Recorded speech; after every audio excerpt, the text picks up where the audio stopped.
to the tango?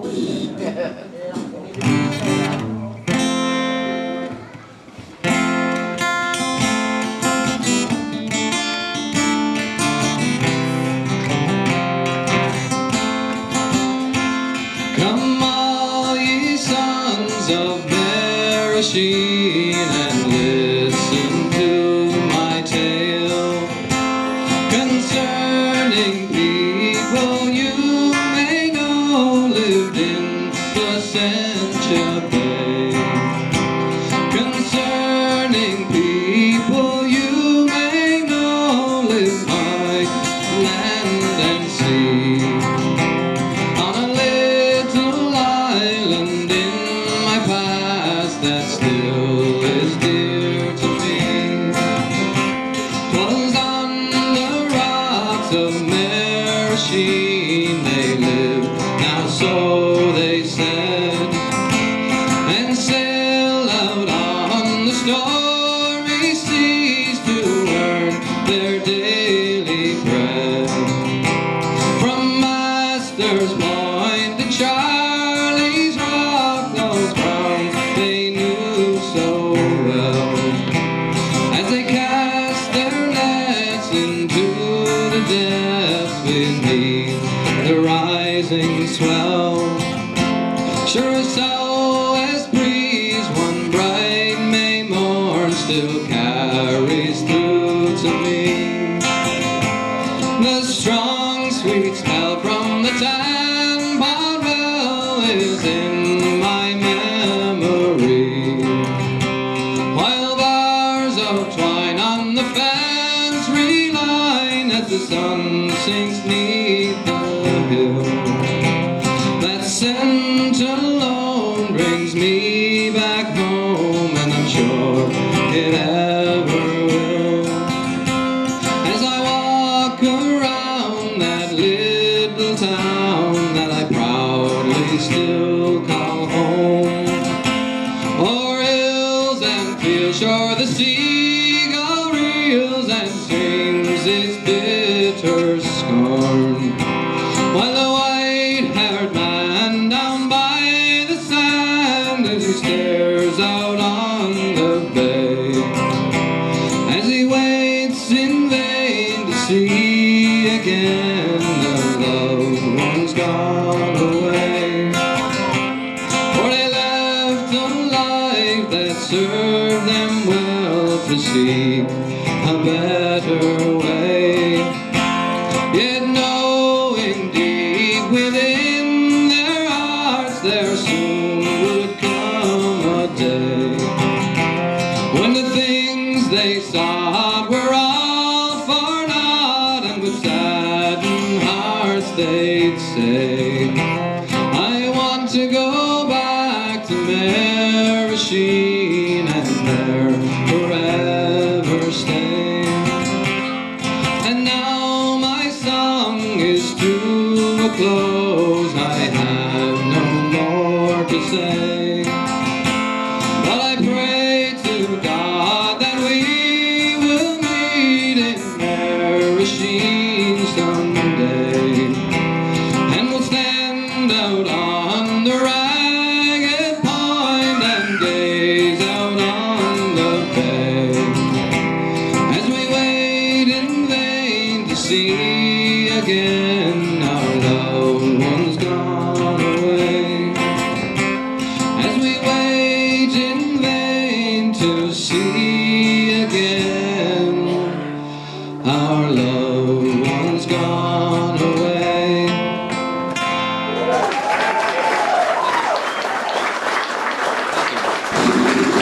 Thank you, Steve. That was beautiful. Steve is the kind of person that every organizer hopes to phone to see will they take part in a concert. When I phoned Steve, he said, sure, how many would you like me to sing? And I'm sure Steve will be hearing from you throughout the night at the dance. Hopefully. Beautiful singer, thank you. I'm your pro letter, I think, and Marge Pittman is going to do that for us. Come on up, Marge.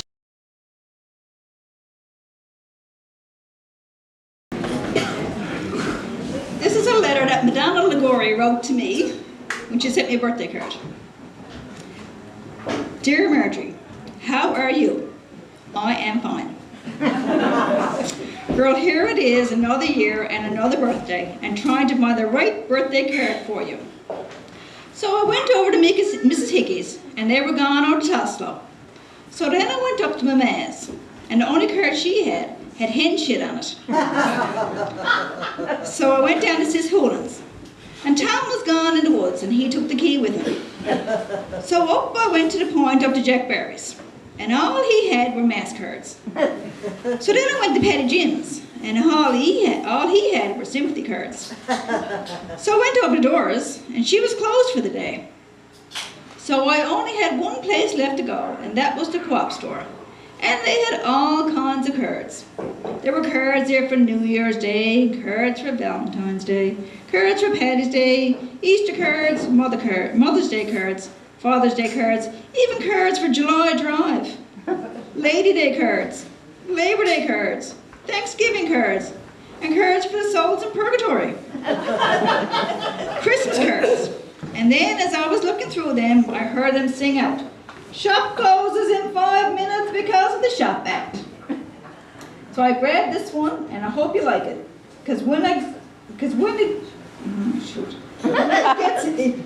When you get it, it's because it's late. Because I had to run up to the post office and post it. And while I was passing by Jack Lewis's, Jip came out barking and frightened the piss right out of me. And then Martin Connor's crowd were out there fighting on the road. So I jumped over them, running to get to the post office. And when I get there, Dick was just locking the door. And he told me I needed 7 cents because the stamps were gone up. And all I had was 5 cents. So I looked all the way up the road, and I found 1 cent on Charlie's Height. So I kept looking, passed by Kathleen Pomeroy's, Berg's, Jim Connors's, Stan's, Eb Ennis, Trees, George and Goss Hiftich. No luck. Then Nettie Fitz's. And I had to keep inside on the road because Spot was there barking. So I passed by the Spout Bridge, up the brook, the brook, and up the height. No luck. So I went in by my ma's shop, and right on the corner, I found a cent. And sure enough, there was hen shit on that. So I wiped it off and had enough money to post her card in the morning. When I got home, Mom said, "What took you so long?" So I told her. I went over to Mrs. Hickey's and they were gone out Toslow, and May had only one card and had hen shit on, and I went down to Sis's and Tom was gone for key, and na. Anyway, have a wonderful birthday and another wonderful year. Your cousin, Madonna Ligori. That was a lot of trouble to go through for the card, wasn't it? Well done, Marge, thanks, and tell Madonna we'll be looking for her services again. The next person to come up is Ernie Walsh, and he's going to sing "Let Mr. Maguire Sit Down."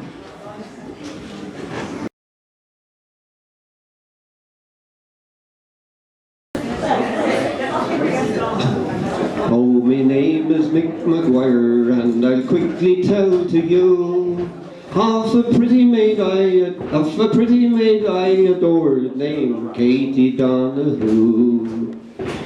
She's fair, plump, and 40, and believe me when I say, every time that I go courting her, I can hear her mother say, "Johnny, get up from the fire, get up and give the man a seat. Can't you see it's Mr. Maguire and he's courting your sister Kate? You know very well he owns a farm a little bit out of town.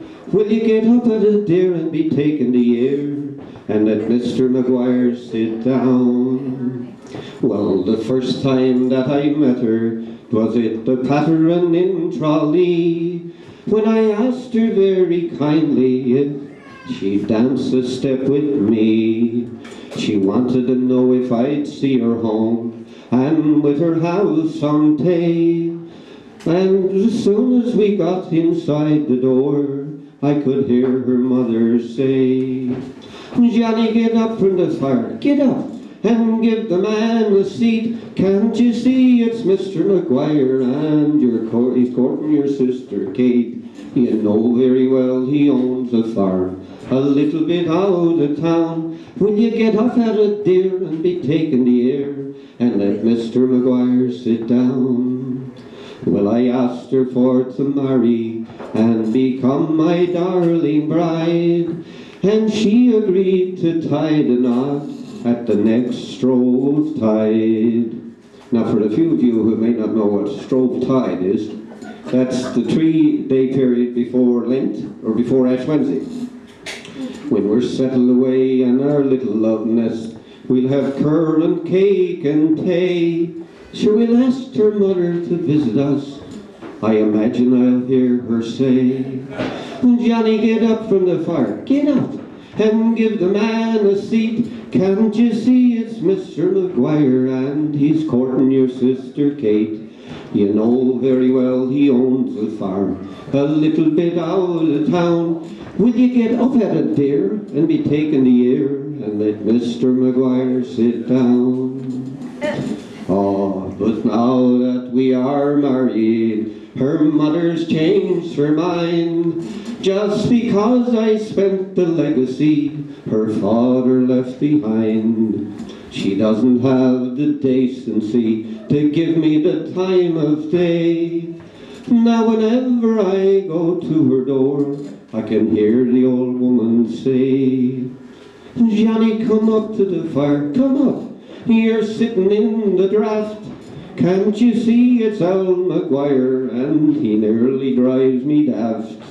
I don't know what gets into him, for he's always on the tear. Johnny, stay, come to the fire, and don't you dare to give old McGuire a cheer.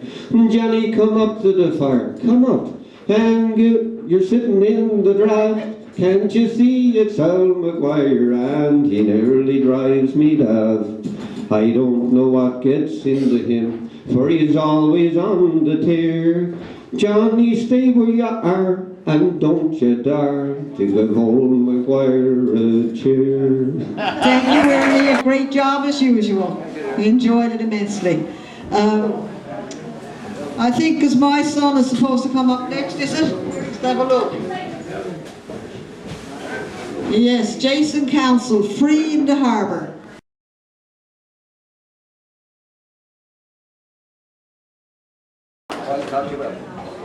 Yes. Okay. Yeah. All right, this is Free in the Harbour. It's a Stan Rodner song.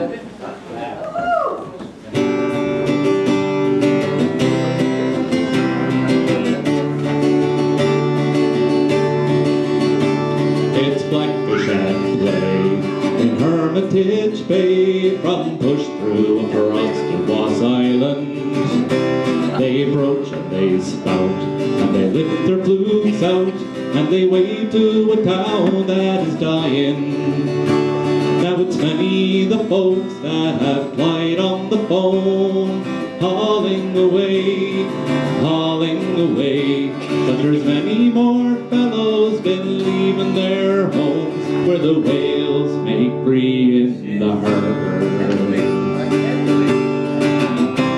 It's at Portage and May, you'll see them again on their way to the hills of Alberta.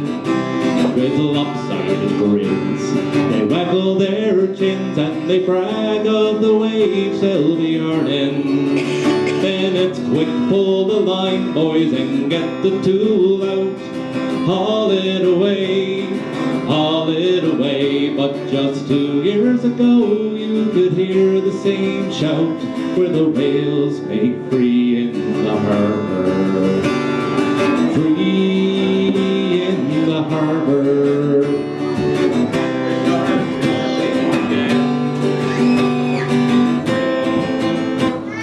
Lost my mic there. Okay. Free in the harbour, the blackfish are sporting again. Free in the harbour, untroubled by comings and goings of men, who once did pursue them as oil from the sea. Hauling away, now they're Calgary roughnecks from Hermitage Bay, where the whales make free in the harbour.